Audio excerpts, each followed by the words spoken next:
Kurawa kuwi. Ora Gage.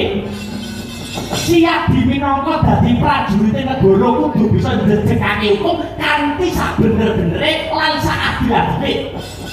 Yen ana pamongan sing bakal ogak-ogak banyu bening katentraman negara, miyang para kawula wajib disingkirake saka bumi Ngamarta iki.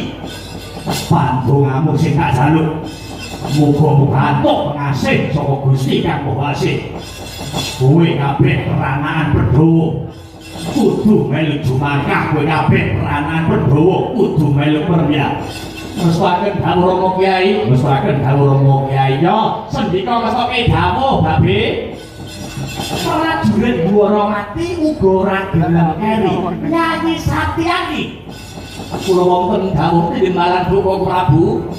Manunggal kekuatan karo barisan negara Ngamarta yo Di.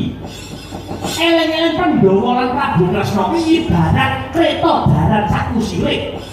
Dadi lamun ana bebaya kang bakal ngancam ngintip marang kawilujengane Kadang Pandhawa, prajurit Dwarawati aja mung meneng bae. Sendika mestakaken dawuh Duka Prabu. Budhal dina iki Satyaki.